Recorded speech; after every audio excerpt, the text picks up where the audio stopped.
그러면 여기서 카테고리를 보시면 여기 프로필 옆에 보시면 카테고리라고 있죠. 여기 전체 보기에 에디트라고 보이시죠? 이 부분을 눌러서 들어가시면 돼요. 그러면 이렇게 메뉴글 동영상 관리에 있는 블로그 메뉴로 들어와졌습니다. 여기서 카테고리를 내가 추가를 할 때는 요 위쪽에 있는 카테고리 전체 보기라는 이 메뉴를 선택해 놓고 카테고리 추가를 하시면 제일 밑에 카테고리가 이렇게 생기게 되는 걸 볼 수가 있어요. 그러면 카테고리 이름을 요런 데다 이제 설정을 해주시면 되겠죠?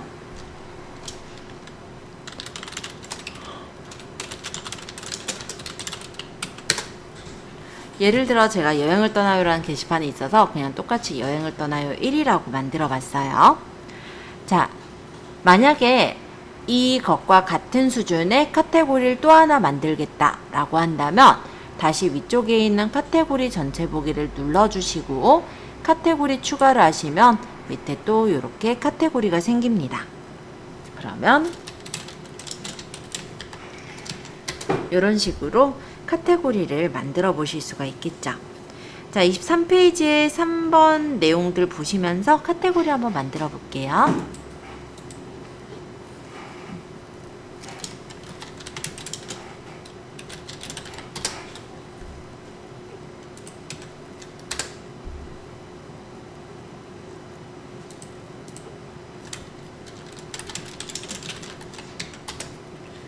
이렇게 카테고리를 만들어 보세요. 자, 카테고리에 보시면 이렇게 카테고리 선택해 보시면 카테고리 명이나 공개 설정, 주제 분류 등을 설정할 수가 있습니다. 기본적으로 카테고리 명은 여기 옆에서 바로 바꿀 수가 있고요. 옆에 보시면 카테고리 옆에 글 개수를 표시할 거냐 이런 부분들이 있는데 내가 만약 블로그를 적은 지 얼마 안 돼서 포스팅 개수가 많지 않다면 얘는 체크가 되어 있지 않은 게 낫겠죠. 그러면 만약에 내가 블로그를 꽤 오래 적어서 포스팅들이 많이 있다면 그때는 글개수 표시하셔도 될 것 같아요. 그리고 여기 보시면 제가 만들어 놓은 것 중에 비공개 게시판이라는 게 보일 텐데요.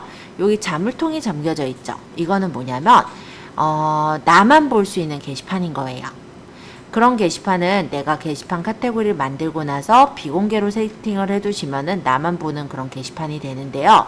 블로그를 들어온 사람들은 이 게시판 자체가 보이질 않기 때문에 이 게시판에 적어 놓은 게시글들은 나만 볼 수 있는 게시글이 되는 겁니다.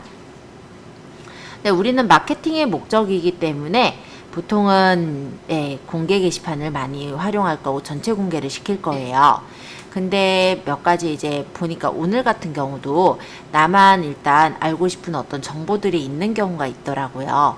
그런 걸 모아놓을 게시판이 하나 더 필요하다면 게시판 카테고리를 추가하고 비공개로 두시면 될 것 같습니다. 주제 분류는 각각의 이 카테고리에 대한 주제들인데요. 주제 분류를 선택해 준다면 네이버의 그 알고리즘이 얘가 어떤 주제에 관련된 내용이구나를 생각할 때 좀 더 도움이 되겠죠. 그냥 그런 정도로 보시면 될 것 같아요. 자, 글보기에는 블로그형과 앨범형이 있는데요. 블로그형은 초반에 많이 하는 형식이에요. 보통 블로그에 게시글이 많지 않을 때는 그 블로그의 글이 펼쳐져서 보이게끔 하는 블로그형을 쓰게 되고요. 나중에 이제 블로그가 어느 정도 많이 써서 내용들이 많아졌다라고 할 때는 사람들이 바로 내가 보고 싶은 걸 선택해서 볼 수 있는 앨범형으로 바꾸게 되는 거죠. 예를 들어서 블로그를 보면요. 아까 뭐 토퍼 찾았으니까 토퍼를 해볼게요. 해서 뷰로 갔어요. 그래서 제가 여기서 뭐 보니까 뭐 언제나 뭐 블링블링하게 라고 돼 있는 이분 블로그를 잠깐 찾아가 봤는데 보니까는 뭐 하루 666개가 있다 이렇게 적혀 있는 거는 아까 얘기했듯이 블로그에 이 글개수를 표시해 놓게 한 거예요. 그래서 뭐 AI 쇼핑몰이나 여행 일상이나 이런 거에는 게시글이 좀 많지가 않은 경우는 이렇게 생략할 수도 있고 아닌 경우 이렇게 나오게 해줄 수도 있는 거다라고 보시면 되겠고 여기 보면은 얘가 이렇게 막 움직이거나 이렇게 장 모양으로 이렇게 보이잖아요. 이런 것들이 바로 글보기의 앨범형 게시판이라고 생각하시면 돼요. 블로그형 같은 경우는 그냥 펼쳐져서 보이는 형태로 되어져요. 그래서 만약에 제가 뭐 AI 쇼핑몰이라든지 누르면 그냥 이런 식으로 그냥 블로그 자체가 펼쳐져서 열려서 보이지 해당 게시글을 고를 수 있게 나와 있진 않잖아요. 근데 만약 앨범형 게시판으로 해놓으면은 내가 원하는 게시글을 골라서 볼 수가 있기 때문에 사람들이 볼 때 다른 예전에 적은 게시글들도 쉽게 눌러볼 수 있게 되더라. 이런 부분으로 생각하시면 될 것 같습니다.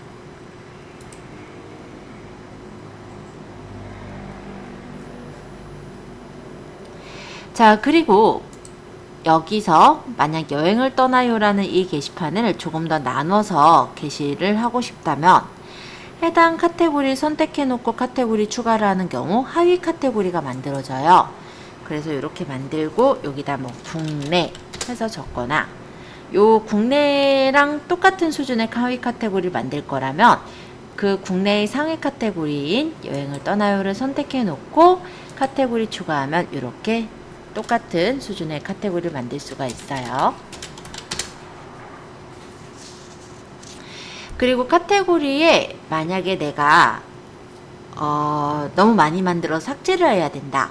그럴 때는 해당 카테고리를 선택하고 삭제하시면 쉽게 삭제를 하실 수는 있는데요.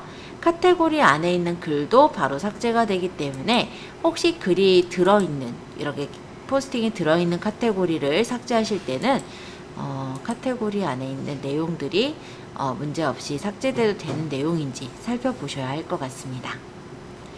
자, 그리고 우리가 여행을 떠나요, 건강을 지켜요 해서 여러 가지 카테고리를 만들었는데 이 뒤에 카테고리를 더 나눠서 구분하고 싶다면 요 일상을 누려요라는 카테고리를 일단 기준에서 설명드리면 얘를 이렇게 선택해 놓고 위쪽에 구분선 추가를 하면은 선택되어 있는 카테고리 하단에 이렇게 점점점 구분선이 생겨요.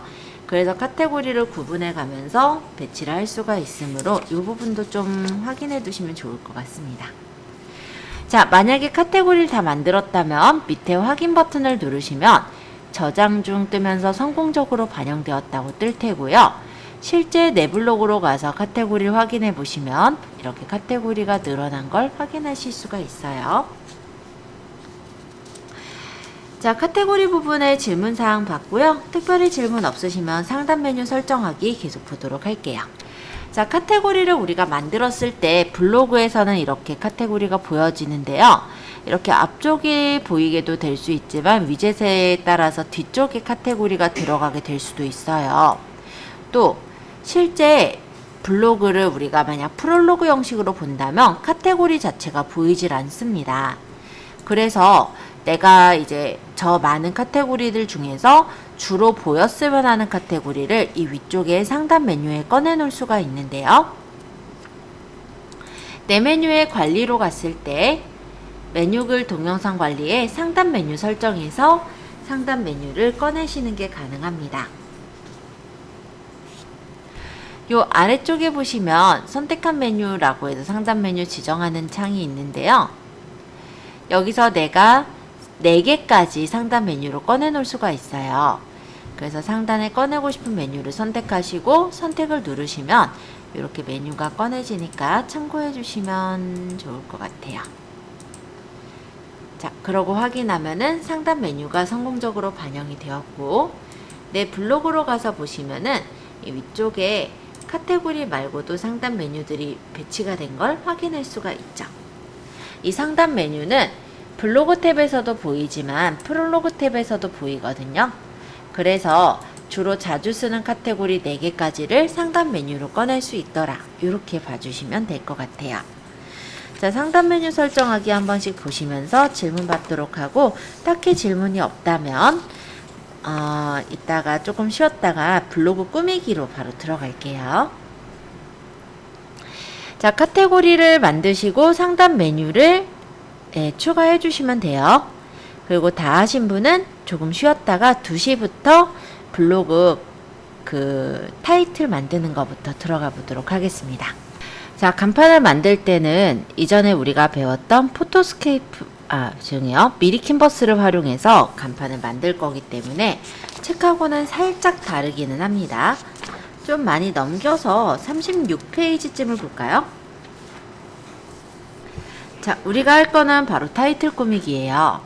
그래서 내 메뉴의 세부 디자인 설정으로 잠깐만 가볼게요.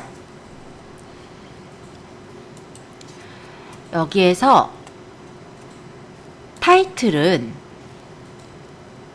영역 높이는 600까지, 그리고 가로는 966픽셀로 만들 수가 있어요. 그리고 만약에 내가 스캔을 만들겠다 하시는 경우는 스캔으로 제작을 하셔도 됩니다. 스캔으로 하실 때는요, 가로는 최대 3000픽셀까지 만들 수가 있고, 세로는 마음대로 하셔도 되는데요. 타이틀이 600까지 맞춰질 수 있으니까 대략 한 600에서 700 정도로 만드시면 그럭저럭 괜찮은 스캔을 만들 수가 있을 거예요. 그래서 요거는 지금 제가 배경으로 깔아놓은 이 디자인은요, 저번에 우리 그 스마트 스토어 할 때 프로모션 이미지로 만들었었던 사진을 사이즈를 맞춰서 늘린 거예요. 이런 식으로 제작을 해서 바로 깔아서 넣으셔도 괜찮으실 거라 한번 간단하게 한번 만들어 볼까 합니다. 자, 일단 새 창을 열고요. 네이버에 미리 캔버스를 적어주세요. 그리고 로그인을 좀 할게요.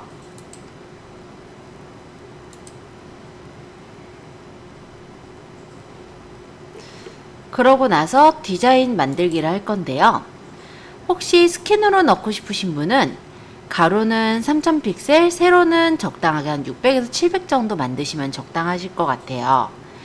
근데 나는 스캔까진 조금 어려울 것 같고 타이틀로 하시겠다, 그런 분은 가로를 966, 세로는 600까지 만드시면 됩니다. 만약에 아예 내가 새로 디자인을 하기가 조금 부담된다 하시는 분들은요, 내 디자인에 보시면 저번에 만드셨던 프로모션 이미지들이 있잖아요. 뭐 멀티배너도 괜찮을 것 같긴 하고요. 예를 들어 이런 프로모션 이미지가 있다라고 했을 때 이거를 4번 만들기라면 하나가 더 복사가 돼요. 그리고 여기 들어가서 사이즈를 바꿔버리면 되겠죠. 가로는 아까 3000까지 라고 했으니까 3000으로, 세로는 한 600 정도. 일단 이렇게 해서 적용하면 사이즈가 대략적으로 맞게 나올 거거든요. 그러면 여기서 이제 배치만 내가 원하는 대로 조금 수정을 하시고 저장을 해주시면 되겠죠.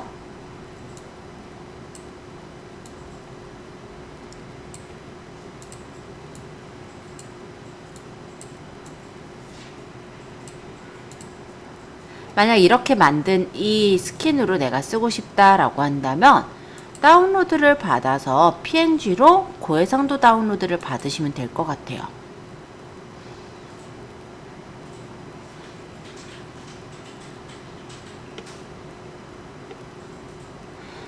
제 이름 폴더에 알아보기 쉽게 적어 놓을게요.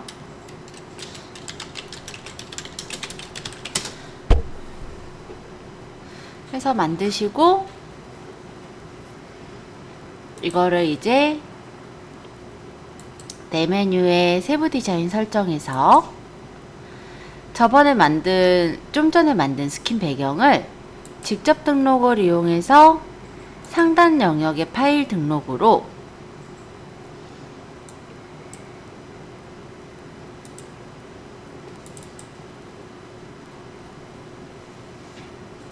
여기 있죠? 이렇게 넣어주시면 이 부분에 그 이미지가 깔려서 들어가는 거예요. 적용하면 그 이미지가 이렇게 크게 들어가지죠? 지금 꽤 크죠? 그래서 또 맞추고 좀 조정은 해야 돼요. 그래서 스캔으로 만드실 분은 이런 방법이 있을 거고, 제가 볼 때는 3000도 좋지만 2000 픽셀 정도로 만들어서 쓰시면 적당할 것 같기는 해서 그 정도 추천드리고요.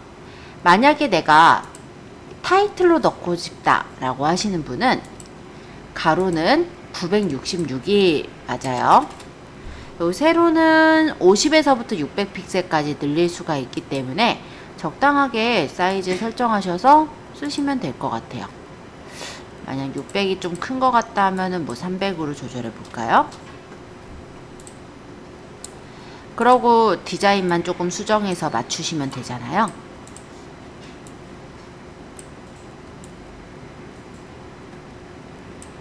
자, 예를 들어 이렇게 만들었고 다운로드를 받았다 라고 한다면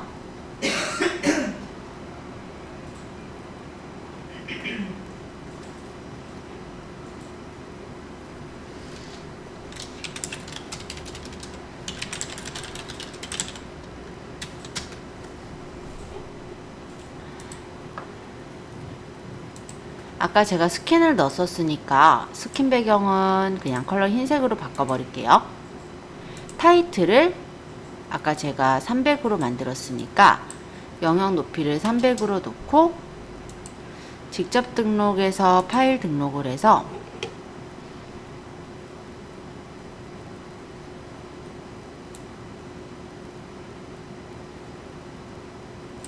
해당 이미지를 선택해서 넣으면은 이런 식으로 타이틀에 맞게 만들어 넣을 수도 있는 거예요. 그래서 이건 진짜 취향에 따라 고르실 것 같거든요. 그래서 만약에 내가 타이틀로 만드실 분은 가로는 966, 세로는 50에서부터 600까지 가능해요. 그렇게 해서 만들어 주시고, 만약 난 스킨으로 만들겠어 라고 한다면 가로는 3000은 좀 큰 것 같죠. 그래서 2000 픽셀로 할게요. 가로는 2000 픽셀에 세로는 한 600에서 700 정도 되게 만들어서 배치를 해보시면 좋을 것 같습니다. 자, 일단 간단히 디자인 해주시고요. 디자인 하시면서 질문사항들은 제가 받도록 할게요. 그러고 요거 이제 갈아서 껴 넣고 나서 조금 있다가도 포스팅 작성하는 것도 들어가 볼게요. 자, 블로그 글쓰기입니다. 자, 포스트라는 거는 블로그에 올린 글을 뜻하는 거라면 포스팅이라는 건 블로그에 글과 사진을 이용해서 글쓰기 하는 과정을 포스팅이라고 하죠. 그래서 블로그에 글을 쓸 때 일단 하셔야 되는 방법 말씀을 좀 드리자면, 책에 물론 나와 있는 내용들도 기본적으로 알아야 되는 내용이지만 조금만 더 추가를 해볼게요. 일단 우리가 글을 쓰는 이유가 일상적으로 내 취미로 쓰신다면은 사실 어떻게 쓰시든 크게 상관은 없으실 거예요. 근데 결론적으로 내가 노출을 하기 위해서 글을 쓰는 거잖아요. 그렇기 때문에 우리가 상위 노출을 하기 위해서 지켜야 되는 그런 사항을 가볍게 좀 정리를 해볼게요. 자, 일단은 제목에는 키워드를 2개에서 한 3개 정도 섞어서 만들어 주세요. 자연어 형식으로 만들도록 합니다. 자연어 형식이라는 게 뭐냐면 문장이 어우러지게, 문장이 어색하지 않게 만들어 달라는 거예요. 말이 이렇게 하면 저 어려워 보일까봐 문장이 어색하지 않도록 만들기라고 적을게요. 이해되세요? 그래서 간단히 우리가 상위에 노출되어 있는 어떤 문장들을 보면은 이런 식으로 적었죠. 생일 투퍼 제작 배우고 창업 성공, 또는 생일 투퍼 제작 방구석 창업으로 아주 쏠쏠합니다. 또는 뭐 생일 투퍼 만들기 배워서 제작 판매까지. 자, 생일 투퍼 만들기가 여기에서는 키워드로 들어갔을 거예요. 또는 생일 투퍼 제작, 생일 투퍼 판매, 이런 것들이 즉 키워드로 들어갈 수가 있겠죠. 이런 부분들을 생각해서 제목을 쓰셔야 되겠다라는 거 말씀드릴게요. 그래서 제목을 적으실 때 일단 이런 부분을 좀 신경을 쓰셔야 되는데, 제목만 쓰면 되느냐? 그렇지는 않아요. 일단 우리가 쓰실 때는 제목과 내용에도 키워드가 들어가도록 해주셔야 돼요. 그래서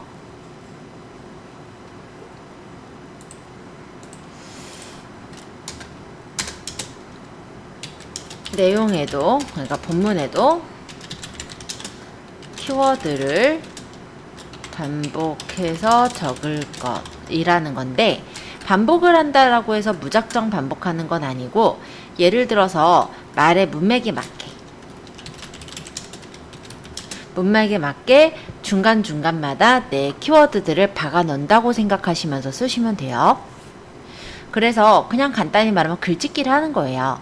어떤 키워드들을 우리가 상위 노출하기 위해서 키워드를 생각했다면 그 키워드들이 문맥에 맞게 들어가도록 해주셔야 되겠죠. 그리고 그 키워드가 예를 들어 토퍼라고 한다면 토퍼랑 관련된 키워드들이 있을 거예요.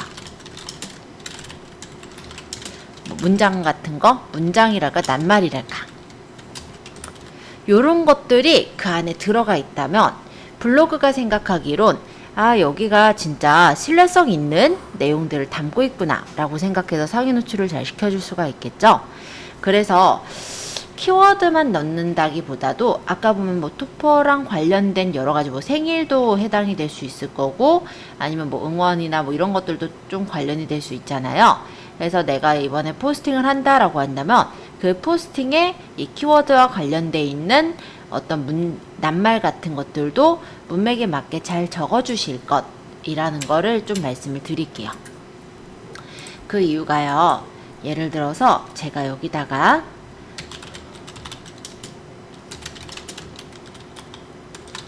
뭐 이런 식으로 적었어요. 그러니까 일단은 제 리뷰 올려놨던 게 뜨거든요. 자, 제가 적은 제목은 여기까지였어요. 여기에는 암소라는 단어가 들어있는 게 없어요. 그쵸? 근데 왜 얘가 앞쪽으로 뜰 수가 있냐면 제가 키워드 적은 게 이 제목 부분엔 없지만 이 내용 부분에는 암소란 단어가 들어가 있거든요. 그래서 내용에 있는 단어들도 검색이 되는 부분이다 보니 제목에 일단은 주력될 키워드가 들어가게 하고 내용에도 키워드가 들어가도록 해주셔야 되겠다라고 생각이 듭니다. 만약에 제가 수락산역 한우하면 하나, 둘, 세 번째 뜨죠? 그거는 여기 당연히 들어있으니까 이렇게 뜨는 거예요. 만약 이렇게 적으면 하나, 둘, 셋, 넷, 다섯 번째 뜨네요. 그쵸? 이런 식으로 키워드가 어떻게 쓰여져 있느냐에 따라서 사람들이 어떤 키워드를 찾느냐에 따라서 내게 1등에 뜰 수도 있고 다섯 번째 뜰 수도 있고 세 번째 뜰 수도 있고 또는 더 뒤에 뜰 수도 있겠죠. 이렇게 달라지는 부분이다 보니까 여러분들이 키워드를 제목이나 내용에 적는 거는 좀 필수로 좀 하셔야 되는 그런 부분이에요. 왜냐면 블로그가 우리 거를 사람들한테 검색해서 띄워주기 위해서라면 사실 블로그는 사진만 가지고는 얘가 어떤 내용인지 동영상만 가지고는 어떤 내용인지 알 수가 없어요. 그러면 그런 것들을 알 수 있는 거는 블로그 입장에서는 글이거든요. 그래서 글에는 키워드가 들어가도록 해주시는 게 제일 좀 핵심적인 부분일 것 같아요. 자, 그리고 제목이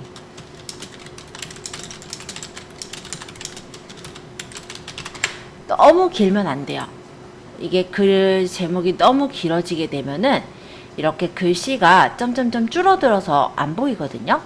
이런 식으로 제목은 너무 길지는 않도록 여기 수락산역 맛집에서 적은데 보니까 맛이 점점점 이렇게 줄어들었죠. 이렇게 너무 길지는 않도록 적을 것. 대략 한 15자에서 20자 정도여도 충분해요. 그래서 제목을 너무나 길게 적지는 마세요. 요런 정도 얘기하고요. 블로그에 포스팅이 되게끔 하기 위해선 글이 좀 필요해요. 그래서 글을 적을 때는 글자 수를 대략이에요. 얘는 1500자 이상 정도 적으시는 걸 추천을 합니다. 물론 이렇게 적으려면 언제 다 적어 하시겠지만요. 우리가 말에다 자꾸 쌀을 붙이면은 충분히 1500자 이상이 넘어가요. 그리고 이거가 반드시 해야 되는 건 아니기 때문에 이거를 너무 많이, 그러니까 너무 내가 이걸 적는 거에 대해 스트레스를 갖지는 마시고, 일단은 적다 보면 조금씩 나아가지는 거니까, 조금씩 글이 더 풍성해지는 거니까, 그냥 참고를 해 두셨으면 좋겠어요. 그리고 사진이 들어가야 되죠. 사진, 동영상이 들어가야 되는데, 사진이나 동영상을 넣을 때, 사진은 대략적으로는 한 10장 이상으로 생각을 하시면 될 것 같아요. 원래는 근데 사진을 꼭 10장 이상 넣어야 된다는 아니고 사진은 2장만 있어도 사실 노출되는 데는 문제는 없어요. 근데 읽는 사람들의 입장에서 보았을 때는 들어와서 글을 읽을 때 글만 가득하면은 읽기가 싫어지거든요. 그러니까 글 사진의 형태가 돼야 그래도 지루하지 않고 읽혀지는 부분이 있다 보니 사진을 조금 많이 넣으시는 걸 추천을 합니다. 그리고 사실 내가 몇 장을 넣어야 될지 좀 애매하다 할 때는요. 실제 내가 블로그에 이렇게 그 포스팅을 그러니까 키워드를 쳐보시는 거예요. 그러면 예를 들어서 여기 같은 경우는 몇 장을 넣냐면 여기가 지금은 30장, 36장, 뭐 40장, 뭐 31장 막 이렇게 넣었죠. 그래서 맛집 같은 경우는 좀 많이 넣는 것 같긴 해요. 근데 여기 같은 경우 6장밖에 안 넣었거든요. 그래도 어쨌든 상위 노출은 충분히 된다라는 거죠. 그래서 그런 것들도 한번 생각을 해보시면 좋을 것 같아요. 그래서 사진은 꼭 10장 이상이 아니어도 되지만 사진이 많이 있다라는 건 사진글 형태로 적으면서 사람들이 또 오랫동안 내 블로그에 머무를 수 있게 하는 장치가 되기 때문에 설정을 해두시는 게 좋겠다라는 거고, 동영상도 1개 이상은 들어가도록 해주세요. 가급적이면. 동영상이 안 들어가면 아예 노출이 안 된다는 아니지만 동영상이 들어갔을 때 좀 더 노출이 될 확률이 높아집니다. 그래서 왜냐면 동영상 탭도 노릴 수가 있고 블로그 탭도 노릴 수가 있잖아요. 또 블로그의 입장에서 동영상도 있다라고 한다면 아, 여기가 되게 자세히 설명을 하는 블로그겠구나 라고 생각을 할 수가 있겠죠. 그래서 사진이나 동영상이 좀 있는 거를 추천을 드려요. 그리고 6번째 사항인데요. 자, 요거 혹시 보여? 챗라우스 노트에 보니까는 수락산역 맛집에 하나 더 붙어 있어요. 그죠? 자, 이게 뭐냐면 엮인 글이라고 합니다. 간단하게 말하면 요 챗라노스 노트라는 분이 올린 글이고, 요거 같은 경우도 이전에 챗라노스라는 이건 이제 바다라는 분이 올린 어떤 글인데 이것도 보니까 챗라노스 노트네요. 그쵸? 그래서 같은 그 글을 이렇게 엮어서 넣은 거라고 저는 보여지거든요. 똑같은 데죠. 그쵸? 옛날에 적은 글이 있는 거예요. 그 옛날에 적은 글이 아까 오리집이었으니까 이거네요. 얘가 그렇게 오래된 것도 아니네요. 8월 18일 날 2022년 8월 18일이니까 작년도쯤에 올렸고, 올해년도에 2023년 4월 12일 날 또 올린 게 있는 거거든요. 근데 제가 키워드를 적을 때 수락산역 고깃집이라고 하니까 여기에도 고기를 설명했었고 여기에서도 수락산역 고기를 설명했었다 보니까 이렇게 엮인 글로 나오는 거거든요. 그래서 이런 부분들도 좀 생각해 보시면 내가 게시글 하나만 올리는 게 아니라 그 관련 게시글을 올렸을 때 이렇게 엮인 글로 같이 노출이 될 수 있겠구나, 이런 것도 한번 생각해 보시면 좋을 것 같아요. 자, 엮인 글 말씀드렸고, 자, 글을 올릴 때는 발행 시간이라는 게 있습니다. 포스팅 발행 시간인데요. 포스팅 발행 시간은 보통 일반적으로 우리가 글을 올리면 네이버에 바로 노출이 되지 않죠? 그럼 네이버에 바로 노출이 되는 거는 어느 정도의 시간이 걸리냐면 네이버가 채점을 해서 얘가 몇 등으로 될지 이런 걸 체크를 해서 배치를 할 수 있을 시간인 대략 한 30분에서 1시간 정도의 시간이 걸립니다. 그러면 포스팅을 발행했을 때 내 글을 바로 올렸을 때 사람들이 못 보기 때문에 약간 포스팅을 발행하는 시간은 내 대상 고객들이 인터넷을 보는 시간의 1시간 전 그쯤에 발행을 해 놓으시면 좋아요. 근데 내가 그 시간을 기다렸다가 발행을 누르는 게 아니라 블로그엔 되게 좋은 기능이 있는 게 예약글이라는 게 있거든요. 그럼 내가 예약을 해놨다가 그 시간대에 알아서 발행이 되게 해놓으면 되게 편하겠죠. 그래서 요런 것들만 좀 지켜주셔도 아마 블로그 상위 노출은 아마 조금 어렵지 않게 하지 않을까라고 생각을 해봅니다. 자, 물론 자세하게 또 내용은 49페이지에 나와 있으니까 참고로 읽어주시고요. 한 장 넘겨서 50페이지 내용 볼게요. 자, 우리는 본인 블로그로 가셔서 이제 글을 쓰실 건데요. 내 메뉴에 글쓰기란 메뉴가 있어요. 위쪽에 내 메뉴에 글쓰기. 그럼 이렇게 글을 쓸 수 있는 에디터 창이 나옵니다. 자, 스마트 에디터 창을 조금 설명을 드려보자면 위쪽에는 이렇게 각각의 도구들이 들어있고 아래쪽에는 이제 글을 적는 곳이 있어요. 자, 여기 글을 적는 이 제목 부분은 포스팅의 제목을 적는 거고요. 이 밑에 있는 이 부분은 실제 이제 본문글을 적는 영역이다 라고 생각하시면 될 것 같아요. 그러면 제목부터 간단하게 적어서 확인해 볼게요. 제목 부분에 클릭하시고 글을 쓰시면 돼요. 저는 이 블로그 이름이 LA 일상 리뷰니까 그렇게 해서 제목을 적을게요.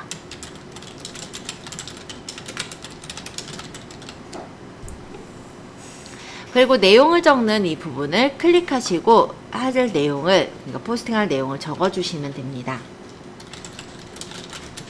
지금은 제가 책에 있는 내용 그대로 적는데요. 본인이 다른 글로 내용을 적고 싶으시다면 다른 내용으로 적어주세요.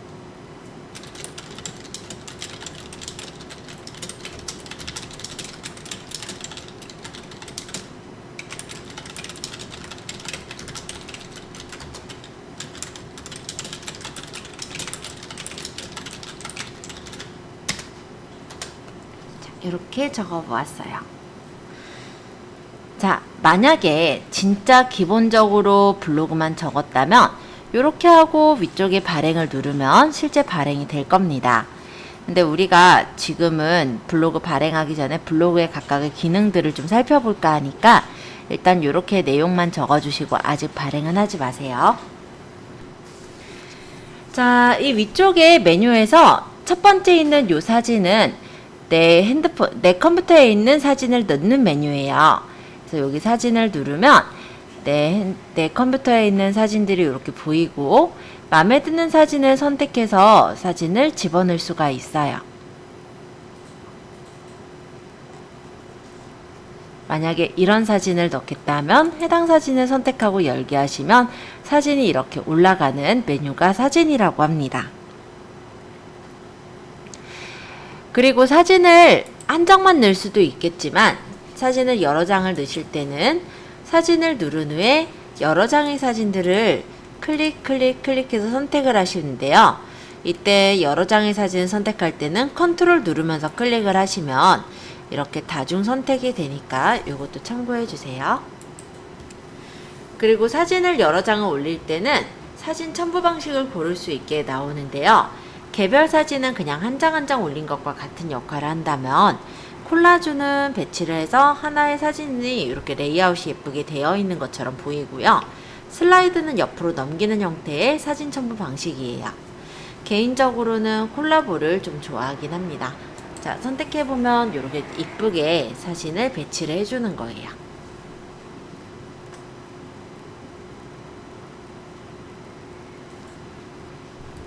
예쁘게 배치됐죠?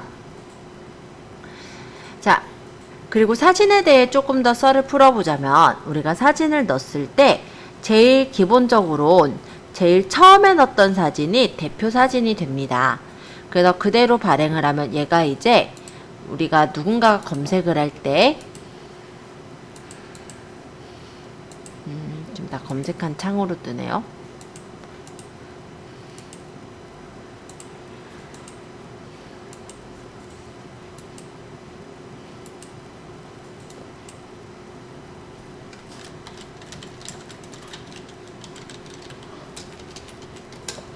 누군가가 뭔가를 검색을 할 때 이 앞에 뜨는 요런 사진이 되는 거라고 보시면 돼요. 이게 대표 사진인 거예요.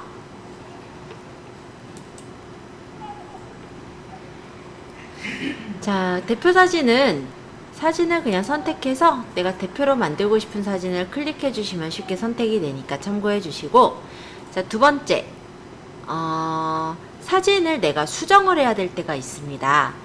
가끔 사진을 넣어보면 실내에서 찍은 사진이나 너무 어둡게 나왔다든지 뭔가 좀 수정하고 싶으실 때는 해당 사진을 따닥 눌러주시면 이렇게 스마트 에디터 창으로 넘어가져요.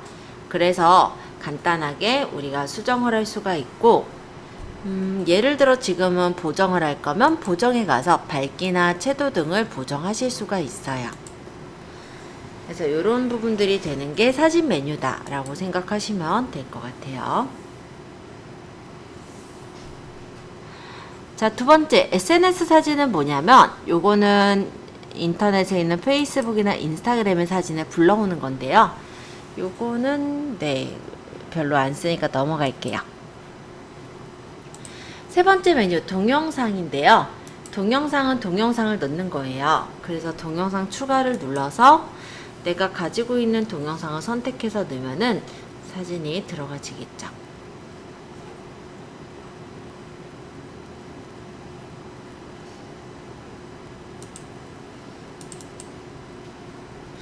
그러고 여기 사진을 넣는 동안에 이쪽에 이제 썸네일이 나타날 거고요. 제목, 정보, 태그 편집이 있는데 제목 부분에 별표가 있죠. 여기다가 간단하게 제목을 적고 완료를 하면 그 제목으로도 검색해서 찾는 게 가능합니다.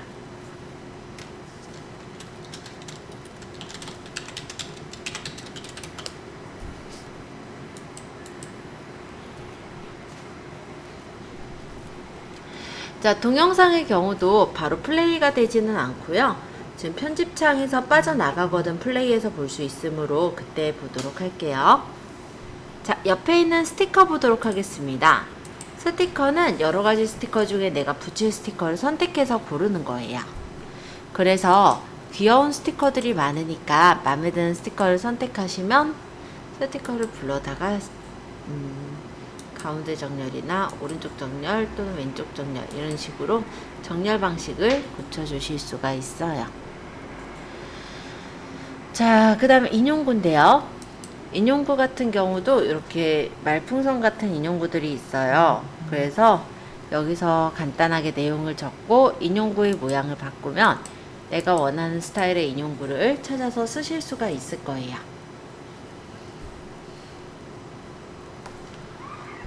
자, 인용구까지 어렵진 않죠. 이번엔 구분선입니다.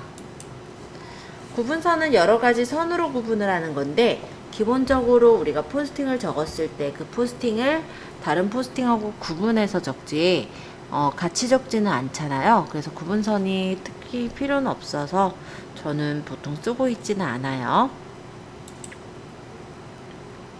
자, 그 다음 장소입니다. 장소는 보통 오프라인 매장을 갖고 있는 경우는 장소를 넣어주시는 걸 추천을 하는데 그 이유는 지도 검색에서 장소 리뷰라는 게 뜨기 때문에 그래요. 그래서 만약에 지금처럼 스마트 스토어를 운영한다면 필요는 없을 수 있겠지만 내가 만약 어떤 사업장을 운영한다라고 한다면 다른 사람들이 찾아올 수 있도록 장소를 넣어두시는 걸 추천합니다. 자, 한번 눌러보면은 장소를 검색할 수 있게 뜨고 여기 장소명을 예를 들어 한일컴퓨터학원이라고 적어볼게요. 그러면 한일컴퓨터학원이 찾아지고 그 해당 장소를 추가해서 확인을 하면은 이렇게 해당 위치가 찍혀서 누군가가 찾아올 수 있도록 그렇게 도와줄 수가 있는 거예요. 자, 장소 태그까지 보았고 그 다음 링크인데 링크는 하이퍼링크를 연결하는 거예요.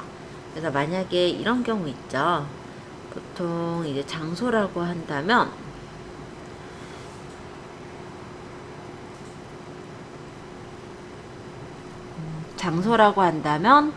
일단은 리뷰 이벤트에서 나타나는 부분이니까 요거를 활용하시면 되겠지만 링크 같은 경우는 장소보다는 주로는 이제 어떤 웹사이트로 넘어가게 한다든지 이럴 때 링크를 쓰고 있어요. 그래서 링크를 누르면 제가 복사한 링크가 나오고 확인을 하면 이런 식으로 거기로 갈 수 있는 그런 링크를 연결을 해줄 수가 있죠. 그래서 링크라는 기능도 있구나 이렇게 봐두시면 될 것 같고요. 파일이라는 건 무엇이냐면 우리가 한글 문서 파일이나 엑셀 문서 파일과 같이 용량이 크지 않은 파일들을 윈도우즈에 올려놓을 수가 있거든요. 그 용량이 크지 않은 파일들을 블로그에 올려놓을 수가 있거든요. 그럼 블로그에서 필요한 사람들이 받아서 쓸 수 있게 그렇게 해주는 걸 파일이라고 해요. 이번에 일정인데요. 일정 같은 경우는 저도 사실 많이 쓰진 않아서 일정에 대해서는 이렇게 보시면 돼요. 몇 월 며칠 날 무슨 어디 모임이 있다면 그거를 일정에다가 넣어서 바로 표시를 해줄 수가 있는 그런 메뉴가 일정이라고 해요. 소스 코드는 우리가 어떤 소스를 적을 때 그걸 코딩화해서 보여주는 도구가 소스 코드고요. 서식 같은 경우는 보통 이제 수학 선생님들이 좀 많이 쓸만한 그런 코드겠죠?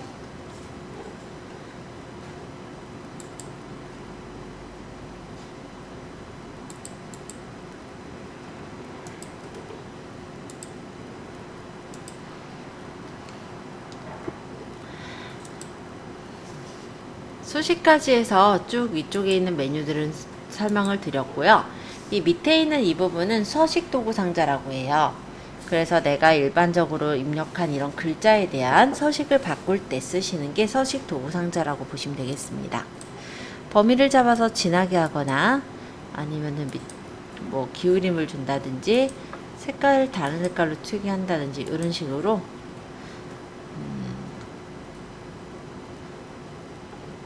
이런 식으로 강조를 할 때 쓰게 되는 게 이 서식도구 상자일 거다라는 거고요. 표는 간단히 표를 만드는 거예요. 그래서 내가 표 칸을 추가할 때는 칸 추가도 가능하고 길이도 내 맘대로 조절할 수 있다는 거는 장점이 될 것 같습니다. 자, 그래서 여기 있는 위쪽의 서식 부분들, 블로그 서식 부분들을 말씀드렸고요. 옆에 있는 메뉴 중에 옆에 이제 내 모먼트라는 거는 블로그에서 만든 어떤 짧은 영상을 모먼트라고 해요. 근데 지금 만든 건 없으니까 넘어가고 글감 볼게요. 글감 같은 경우는 내가 사진이 별로 없을 때 우리가 사진이 바로 필요하다면 글감에서 찾아서 쓸 수가 있어요. 물론 개 중에는 돈이 들어가는 것도 있기 때문에 참고해서 보셔야 됩니다. 그리고 라이브러리는 내가 이제 관심을 눌러놓은 어떤 목록들 이런 것들이 보이는 게 라이브러리라고 하고요.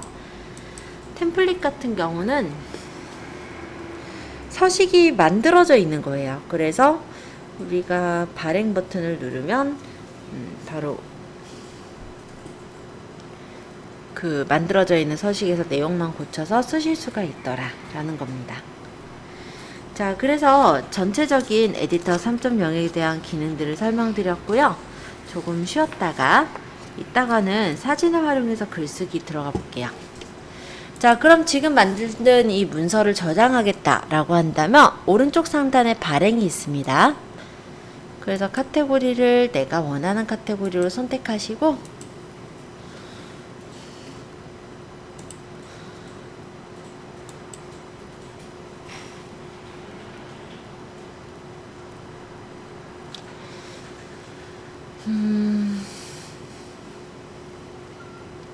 태그 편집이라는 부분에는 태그를 띄어쓰기로 구분해서 입력해 주시면 됩니다.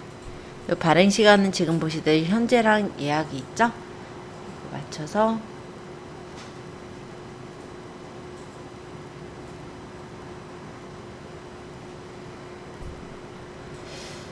자, 다 되신 분은 발행까지 눌러보세요. 그러고 나서 사진을 활용해서 글쓰기 들어갈게요. 그럼 이렇게 발행이 돼서 게시글이 올라간 걸 볼 수가 있죠. 그리고 아까 말씀드렸듯이 동영상은 게시글이 올라간 이후에 동영상을 보는 게 가능했네요. 자, 여기까지 해서 간단하게 내용을 살펴봤고요.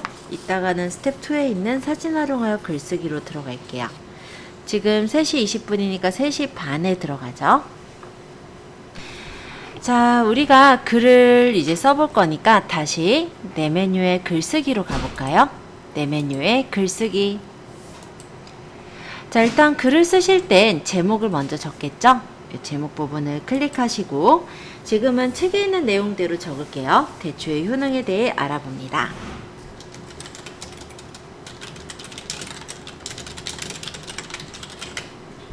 그리고 내용을 적을 부분은 이 본문 부분을 클릭하셔서 내용을 적으시면 돼요. 어떻게 보면 이전에 우리 스마트 스토어에 적었던 에디터 창하고 굉장히 흡사하죠. 그래서 어렵지 않게 적을 수 있습니다.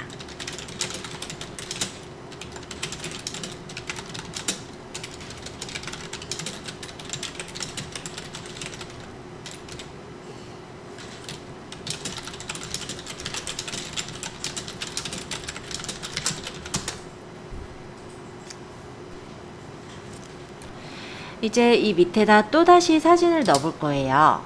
그래서 여기 밑에 커서 있는 상태로 다시 사진을 클릭해 볼게요. 그리고 업로드할 사진을 선택을 하시고 열기 눌러주시면 사진이 들어가집니다.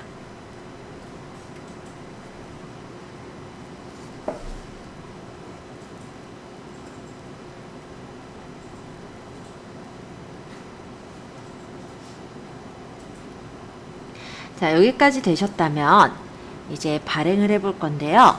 오른쪽 위에 보시면 발행이라는 버튼 보이시죠? 여기를 누르시고 카테고리를 설정을 하시는 거예요. 카테고리는 건강을 지켜요로 설정을 해 볼게요. 그리고 발행을 하실 때 공개 설정은 반드시 전체 공개, 그리고 발행할 때 공감은 허용이 되기, 그러니까 댓글 공감 모두 체크가 되어 있는지 한번 보시고 태그를 적을 건데요. 태그는 건강, 대추 이렇게 두 개의 해시태그를 넣어볼게요. 자, 되셨으면 발행해 볼까요? 이렇게 발행하시면 아주 간단하게 블로그에 포스팅을 쓰실 수가 있는 거예요. 그래서 블로그에 글을 적으실 때는 이렇게 글 사진의 형태로 작성을 해서 적도록 하셔야 아무래도 글을 읽는 사람의 입장에서도 글만 너무 있는 것보다 훨씬 더 낫기 때문에 작성하실 때 좀 생각해 두시면 좋을 것 같고요. 여기까지 잘 안 되신 분 있으신지 체크해 본 후에 세 번째에 있는 콜라주 형식의 사진 활용하여 글쓰기 가볼게요. 자, 이번에는 다시 게시글을 써볼게요. 그럼 내 메뉴에 글쓰기로 가볼게요. 이번엔 제목을 클릭해서 제주 금오름에 가다 라고 적어보겠습니다. 제주 금오름에 가다.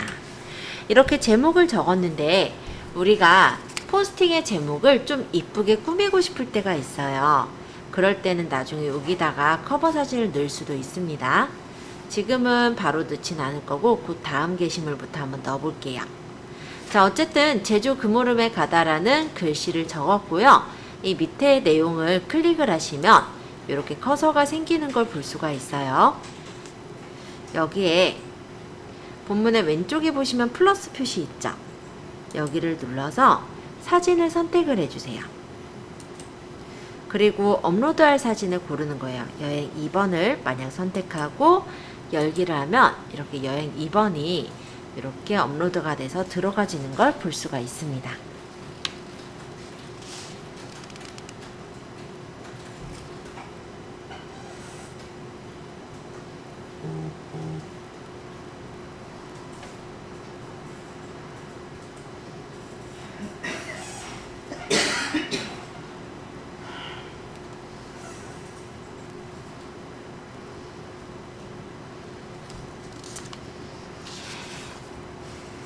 자, 삽입된 그림을 확인하셨다면 58페이지 3번에 있는 내용을 한번 적어 볼게요.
자, 그 다음에 여기다가는 이제 사진을 선택을 해 보실 건데요. 이번엔 사진을 여행 6번을 가져와 볼게요. 자, 여기 플러스 표시를 누르시고 사진에서 여행 6번 사진을 선택해 보겠습니다. 열기 누르면 사진이 들어가졌죠?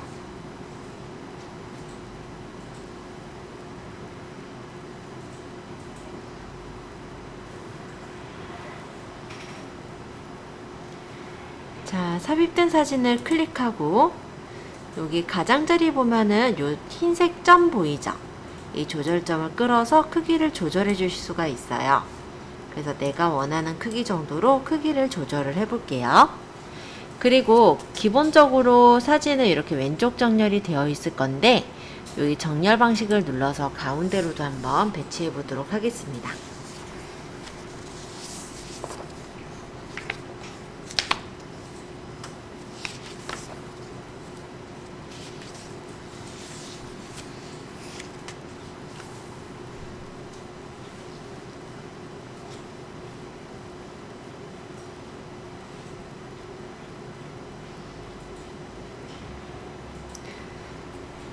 자, 사진 줄이는 거 어렵지 않으셨다면 이 사진 아래를 클릭해서 또 글을 적어 볼게요.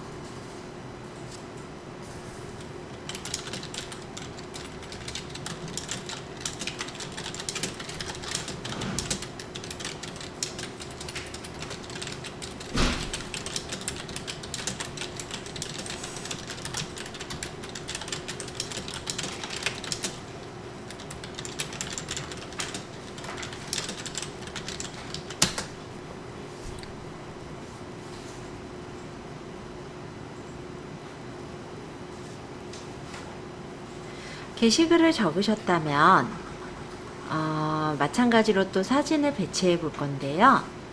사진을 눌러서 이번에는 여행 5번하고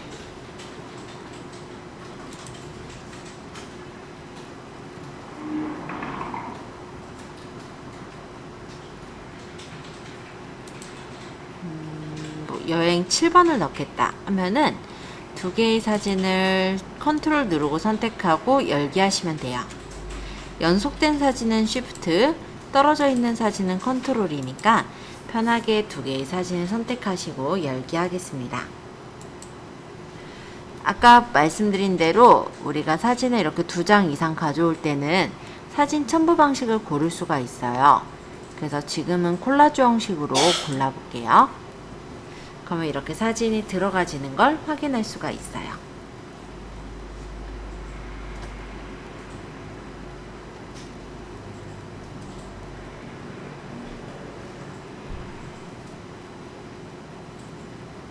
자, 요런 게 콜라주예요.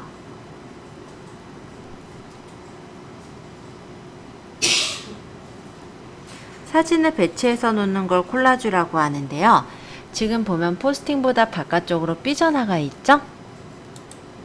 요거를 문서 너비에 맞춰서 하겠다 하면은 이렇게 너비에 맞게 조절이 되니까 요것도 참고해 주세요.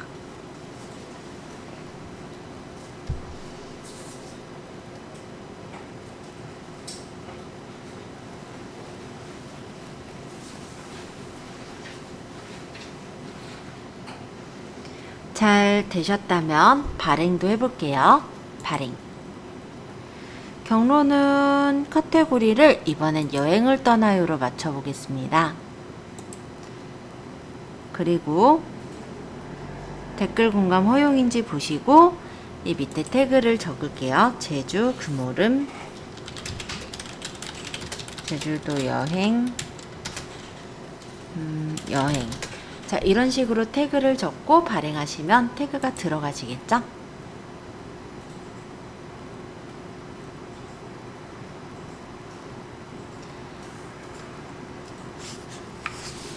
자, 오늘은 간단하게 블로그에다 사진을 넣어서 글을 쓰는 거, 이런 것들을 좀 위주로 보았고요. 다음 시간에는 블로그에 동영상을 넣어 본다든지 유튜브에 있는 동영상을 넣어 본다든지 블로그 앱을 활용해서 핸드폰으로 어떤 블로그 포스팅을 하는 방법들, 이런 것들에 대해서 소개를 해볼게요. 그래서 오늘은 여기까지 해서 마치도록 하고 다음 시간에 블로그 글쓰기 2번 동영상 삽입하여 글쓰기부터 들어가 보도록 하겠습니다.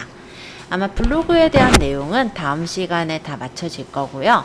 질문은 중간중간 질문을 주시면 될 것 같아요. 자, 오늘 고생 많으셨어요.